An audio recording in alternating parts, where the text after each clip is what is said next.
Studio में आपको खुशामदीद कहेंगे। बुलेटिन के आगाज़ में सबसे पहले आपको बताएं कि कराची में मानसून के बायस समंदर में तुग़यानी की सूरत हाल बरकरार है। मानसून के बायस समंदर इस वक्त बिखरा हुआ है और हॉक्स बे में तुग़यानी आ गई है। समंदर में तुग़यानी की इत्तला की वजह से किसी भी हंगामी सूरत हाल के पेश नज़र पुलिस और दीगर इदारों के एहलकारों को हॉक्स बे जाने वाले रास्तों पर तैनात कर दिया गया है। समंदर में ऊंची लहरों का पानी आबादी में दाखिल हुआ है। पुलिस का कहना है कि समुद्री पानी हिफाजती दीवारों से फलांग कर मेन हाईवे और करीबी आबादियों में दाखिल हुआ है। हुकूमत की जानिब से दफ़ा 144 नाफिज कर दी गई है। हॉक्स बे जाने वाले रास्ते बंद कर दिए गए हैं। शहरियों को समंदर के करीब ना जाने की हिदायत की गई है। छुप कर जाने वालों के खिलाफ कानूनी कार्रवाई का इंदिया भी दे डाला है। हुक्काम का कहना है कि समंदर की लहरें 8 से 10 फुट ऊंची हैं। शहरियों को मछली मोड़ से वापस भेजा जा रहा है। शहरी खुद अपनी फैमिली को किसी तकलीफ में मुब्तला करने से इज्तनाब करें।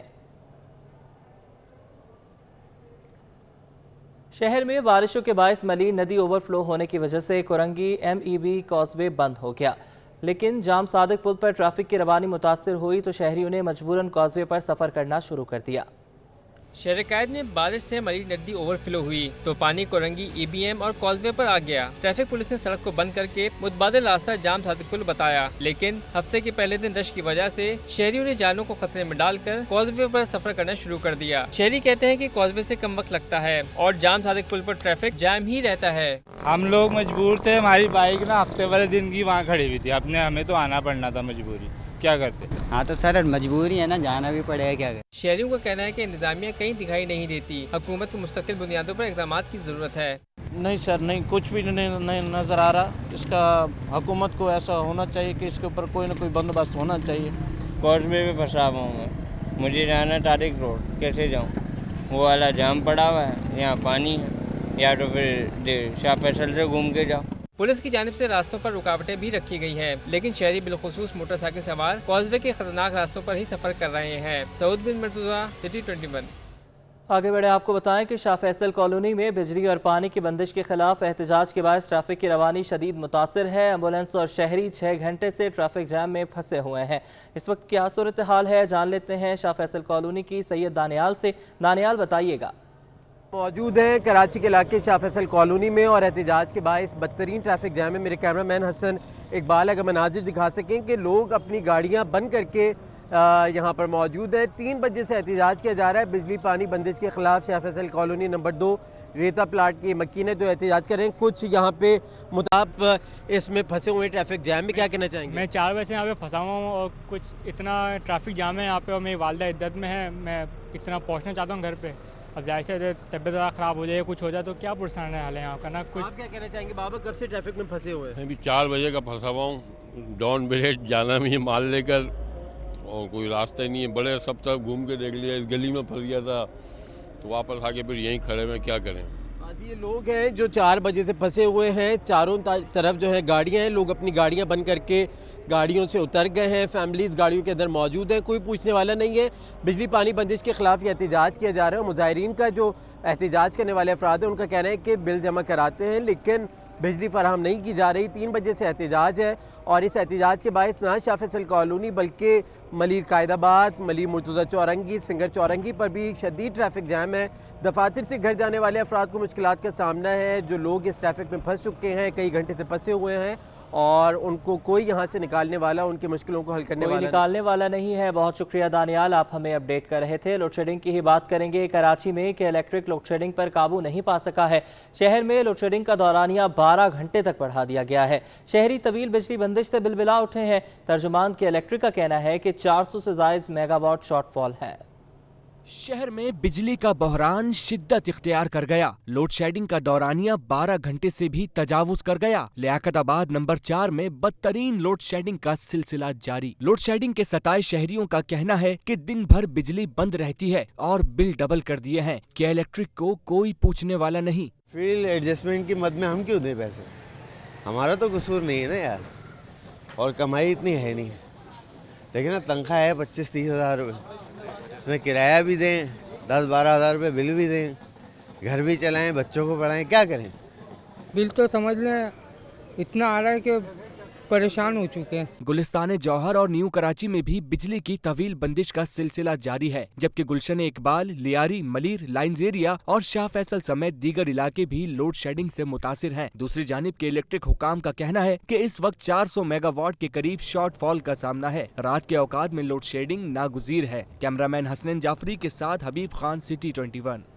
सनतकार मौजूदा मुश्किलात और चैलेंजेस से परेशान हो गए हैं। Korangi association of trade and industry के साबिक सदर सलीमुज़्ज़मान ने कहा है कि इंडस्ट्री की बिजली का एक यूनिट 50 रुपए की बुलंद तरीन सतह पर पहुंच चुका है। इंडस्ट्री कैसे चलेगी? बड़े पैमाने की सनतों के फ़रोख्त में 40 से 50% कमी से हुकूमत को टैक्स रेवेन्यू में भी कमी हो जाएगी। टैक्सेस ने किया परेशान, बिजली नेक भी छूने लगे आसमान। सनतकारों को मौजूदा मुश्किलात और चैलेंजेस ने परेशानी से दो चार कर दिया। काठी के साबिक सदर सलीमुज़्ज़मान का कहना है कि रुपए की कदर में बेहतरी लंबे अरसे में ही फायदा देगा। बिजली इतनी महंगी हो चुकी है कि इंडस्ट्री के लिए फी यूनिट लागत 50 रुपए की बुलंद सतह तक जा पहुंची है, जिससे मुश्किलात बढ़ चुकी हैं। मैं समझता हूँ कि इस वक्त तो डॉलर के नीचे आने का कोई इम्पैक्ट मैं नहीं देखता। उसकी वजह ये कि कॉस्ट ऑफ प्रोडक्शन मजीद ऊपर की तरफ जाएगी, और उसकी बुनियादी वजह ये कि इस वक्त जो अब की दफ़ा बिजली के बिल मौसूल हुए हैं उसके अंदर आप ये देखिए कि 50 रुपए 75 पैसे फी यूनिट की कॉस्ट आई है, जो कि इस वक्त नाकाबिले बर्दाश्त है। काठी के साबिक सदर ने कहा कि बिजली महंगी होने पर अवाम समेत सनतकार चीख रहे हैं। मईशत में गिरावट के असरात बड़े पैमाने की सनतों पर नजर आना शुरू हो गए हैं। अवाम इस वक्त चीख रही है, इस वक्त इंडस्ट्रीज चीख रही हैं, इंडस्ट्रीज बंद होने के नज़दीक है। आपकी जो लेबर कॉस्ट है वो कहाँ की कहाँ पहुँच गई है, आपकी ट्रांसपोर्टेशन कॉस्ट कहाँ की कहाँ पहुँच गई है। फिर ये कि जो डॉलर के इम्पैक्ट की अगर हम फर्दर बात करते हैं तो मैं समझता हूँ कि जिन्होंने खाम माल मंगवाया था हायर डॉलर रेट के ऊपर, तो ज़ाहिर है कि उनकी तो कॉस्ट ज़्यादा रेट के ऊपर आ चुकी है। तो ये अगर डॉलर रेट का कोई इम्पैक्ट आता भी है तो ये तो आने वाले वक्तों में शायद इसका कोई इम्पैक्ट आए, लेकिन मैं समझता हूँ कि ओवरऑल जो आपकी प्राइसेस इंक्रीज़ हुई हैं, इस बैलेंस को अचीव करने के अंदर बहुत टाइम लगेगा और उसके अंदर बहुत ज़्यादा मेहनत करनी पड़ेगी, बहुत एक लॉन्ग टर्म पॉलिसी चाहिए होगी। सनतकारों का कहना है कि सीमेंट, स्टील और गाड़ियों की फरोख्त में नुमाया कमी मईशत के लिए नेक शगुन नहीं है। बड़े पैमाने की सनतों की फरोख्त 50% कम होने से हुकूमत को रेवेन्यू में भी कमी होगी। कैमरामैन सज्जाद के हमरा, अशरफ खान, सिटी 21। अवाम का महंगाई का एक और बम गिराने की तैयारी। मिल्क रिटेलर्स ने एक बार फिर शहर में दूध की कीमतों में इजाफे का इंदिया दे दिया है। General secretary milk retailers welfare association Abdul Waheed गद्दी का कहना है कि मौजूदा महंगाई और बारिश की तबाहकारियों की वजह से डेयरी इंडस्ट्री तबाही के दहाने पर पहुंच चुकी है। मुश्किलात की वजह से दूध की कीमतों में इजाफा नागुज़ीर है। कराची में दूध की सरकारी कीमत 120 रुपए लीटर है, जो पहले ही 50 रुपए इजाफे से 170 रुपए लीटर फरोख्त हो रहा है। मंडी के नर्ख में इजाफे के बाद दूध की कीमतों में मजीद 20 से 30 रुपए इजाफे का इम्कान है, जिसके बाद मार्केट में दूध की कीमत 200 रुपए लीटर तक चली जाएगी। डेयरी फार्मर्स एसोसिएशन की जानिब से दूध की कीमतें बढ़ाने का ऐलान। दूध की कीमतों में इजाफे को शहरियों ने मुस्तरद कर दिया, जबकि दूध फरोशों का कहना है कि बिजली, ट्रांसपोर्ट, चारा वगैरह इजाफे के बायस कीमतें बढ़ाने पर मजबूर हैं। शहरियों का क्या कहना है, जानते हैं। बस सर महंगाई है, क्या करें, बस अब करना पड़ेगा, क्या करें, बच्चे पीते हैं हमारे, तो अब लाना पड़ेगा, मजबूरी है, क्या करें। जिस तरह पेट्रोल बढ़ रहा है इस तरह दूध भी बढ़ रहा है, कर रहे हैं, डलवा रहे हैं, पी रहे हैं, पीना भी पड़ेगा। हुकूमत क्या करेगी? हुकूमत कुछ नहीं करेगी। जो एक जनरली इन्होंने भी आगे से चीज़ें उसी तरह से लेनी होती है ना, दूध वगैरह, डीजल है और चीज़ें हैं, चारा वगैरह है, तो सब उसके हिसाब से ही। अपने अमाल हैं जिनका ये हमें इनाम मिल रहा है। मोची से लेके बादशाह तक सब चोर हैं, अपनी अपनी जगह जिसको मौका मिलता है वो बख्शता नहीं है किसी को, ये सब का हाल है। आगे बढ़े, आपको बताएं कि होशरुबा महंगाई ने गरीब के लिए भूख की आग बुझाना मुश्किल से मुश्किल तर बना दिया है। गंदम की जिलाबंदी के सबब शहर में छोटी चक्की का आटा भी महंगा हो गया। शहर कायद में महंगाई के आवाम पर पे दर पे वार। छोटी चक्की मालकान ने आटे की कीमतें बढ़ा दी। शहर में छोटी चक्की का आटा 5 रुपए महंगा होकर फी किलो 110 रुपए पर पहुंच गया है, जबकि छोटी चक्की आटे का 5 किलो का थैला 25 रुपए इजाफे से 550 रुपए और 10 किलो का थैला 50 रुपए इजाफे से 1100 रुपए पर पहुंच गया। शहरियों ने आटे की कीमतें बढ़ने पर तशवीश का इजहार किया है। जो 1500 रुपए रोज कमाता है वो आटा क्या खाएगा, क्या कमाएगा। जो किसी का गुजारा हो रहा है, किसी का नहीं हो रहा। जैसे ज़्यादातर लोग भूखे ही मर रहे हैं आजकल। कि आटा वो 2 रोटी खाने वाला 1 रोटी खाएगा, बोलेगा भाई गुजारा करो। आटा बिल्कुल बुनियादी ज़रूरत है हर इंसान की, और जिस कदर आटा इतना महंगा हो गया है, आम गरीब आदमी की ये उसमें रीच में ही नहीं आ रहा कि उसको अफोर्ड कर सके।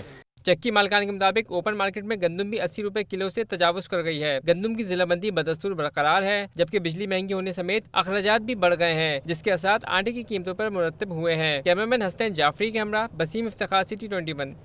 और नाजरीन, रुई की कीमत में भी ज़बरदस्त तेज़ी आई है। पंजाब में रुई की फ़ी कीमत मन 20,000 रुपये और सिंध में 18,500 रुपये तक जा पहुंची है। कॉटन जर्नल्स फोरम के मुताबिक रुई की कीमतों में ज़बरदस्त तेज़ी का रुझान देखा जा रहा है, जिससे रुई की कीमतों में 2,000 रुपये फ़ी मन का रिकॉर्ड इजाफा हुआ है। कॉटन जर्नल्स फोरम के चेयरमैन एहसानुल हक का कहना है कि अमेरिका में रुई की पैदावार में गैर मामूली कमी की खबरों पर दुनिया भर में रुई की कीमतों में तेज़ी का रुझान है।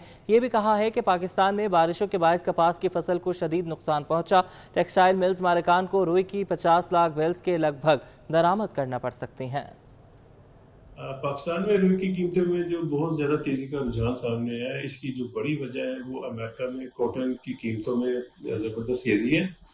उसकी वजह है कि अमेरिका में रुई की जो पैदावार है उसमें गैर मामूली कमी बारे रिपोर्ट जारी हुई है, जिसके बाद दुनिया भर में रुई की कीमतों में तेज़ी का रुझान देखा जा रहा है। पाकिस्तान में भी रुई की कीमतें वो 1,000 से 1,500 रुपये फी मन इजाफे के बाद तकरीबन 20,000 रुपये फी मन तक पहुँच गई हैं और तवक्को ज़ाहिर की जा रही है कि 2 हफ्ते के दौरान इसमें मज़ीद तेज़ी का रुझान सामने आएगा। और दूसरा मैं ये भी बताना चाहूँगा कि पाकिस्तान में शदीद बारिशों की वजह से रुई की फसल को, कपास की फसल को काफ़ी नुकसान पहुँचा है और इसलिए लग रहा है कि शायद पाकिस्तान को इस साल 5 मिलियन बेल से ज़्यादा रुई दरामद करनी पड़े।